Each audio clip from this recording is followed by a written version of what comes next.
Hello friends, नमस्कार नमस्कार भारत के निवासियों, आप सभी कैसे हैं।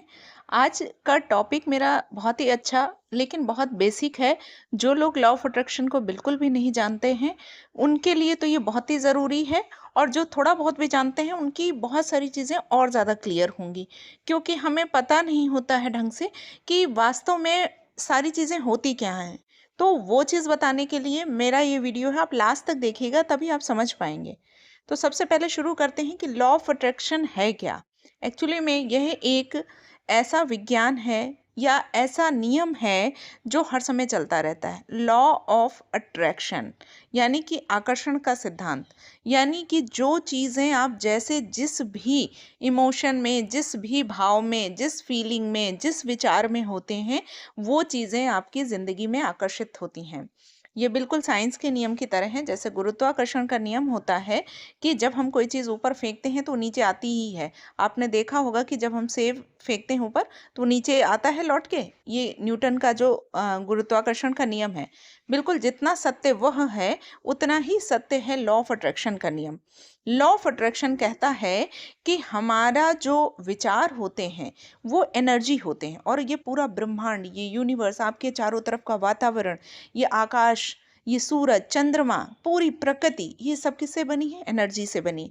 हम किससे बने हुए हैं? हम भी एनर्जी से बने हुए हैं। यानी आप एक शरीर के रूप में दिखते तो हैं, लेकिन यदि आप इसको मैग्नीफाइंग ग्लास से कह सकते हैं, या आप इसको जब दूसरे रूप में समझेंगे तो ये सारी एनर्जी है। और एनर्जी का काम क्या होता है? वो वाइब्रेट होती है, यानी उसमें कंपन होता है। कोई भी जो एनर्जी होती है वो सीधे नहीं खड़ी होती, कंपन होती है, वो ऊर्जा का रूप होती है। तो जो हमारे विचार होते हैं, वो जिस तरीके के हमारे थॉट्स या विचार होते हैं मन में, वो जैसे हम विचार कोई सोचते हैं, वो जाता है ब्रह्मांड में, और वो ब्रह्मांड से वैसी ही चीजें आकर्षित करता है। अच्छा, विचार भी इमोशन से रिलेटेड है। इमोशन क्या होते हैं? भाव। भाव क्या होते हैं? कि आप जिस तरीके के विचार रखते हैं वैसी ही भावनाएं आपके अंदर होती हैं, और वही भावनाएं और विचार मिलके बनते हैं फीलिंग, यानी वो अनुभूति आपकी। जैसे कि खुश हैं तो कौन सा आपका इमोशन रिलीज हुआ उसमें? खुश होने का, हैप्पीनेस का इमोशन। तो आपकी फीलिंग क्या आई? आप बहुत अंदर से खुश महसूस करते हैं, अच्छा महसूस करते हैं। जबकि जब आप दुखी होते हैं, परेशान होते हैं, तो आपका विचार दुखी या परेशान का है। अब परेशानी के साथ में आपके कौन सा भाव है? परेशान होने का भाव है। तो आपके कौन सी फीलिंग आई? दुख की फीलिंग आई। तो ये होता है फीलिंग का नियम, यानी जैसे विचार उसके साथ जैसा इमोशन जोड़ा, वो जा करके वैसी ही फीलिंग। और जब यही फीलिंग यूनिवर्स में जाती है, ये विचार जब फीलिंग के रूप में यूनिवर्स में जाते हैं, तो हमें वैसे रिजल्ट मिलने शुरू होते हैं। अब शुरुआत करते हैं। बच्चे का फोटो देख रहे होंगे आप। एक छोटा बच्चा होता है, जब जन्म लेता है, हम कितने प्यार से उसको सहलाते हैं, हम कितना प्यार करते हैं उसको। कौन सा भाव आपके निकलता है मन में? जानते होंगे, प्रेम का, वात्सल्य का। यानी एक अलग ही फीलिंग बच्चे के प्रति जो होती है, भावना वात्सल्य वाली, प्रेम वाली, बच्चे के प्रति प्रेम। तो ये हो गया आपका इमोशन। क्या?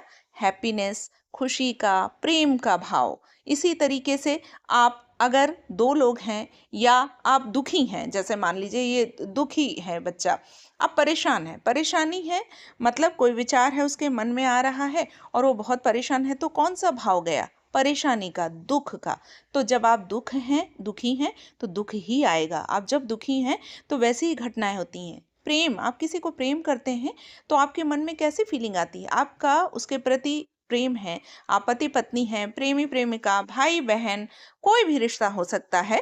वो रिश्ते में जब प्रेम होता है तो हम जैसे प्रेम का भाव उस व्यक्ति के प्रति रखते हैं, आप देखिएगा तो आपके उसके साथ रिलेशन भी वैसे ही होंगे। ये होता है फीलिंग का नियम, ये होता है विचार का नियम। इसी तरीके से हमारे जीवन में चलने वाली सारी घटनाएं हैं जो कि हमको ये दिखाई पड़ती हमारे जीवन में। तो लॉ ऑफ अट्रैक्शन कहता क्या है? ये यूनिवर्सल लॉ है, ये ब्रह्मांड ऊर्जा से बना हुआ है। तो जब आप जैसा सोचते हैं, जब आप ग्रेटफुल होते हैं, किसी के प्रति कृतज्ञ होते हैं, तो आपके जीवन में कृतज्ञता का भाव आता है। आप कृतज्ञ होते हैं तो आपको कृतज्ञ देने के अवसर मिलते हैं।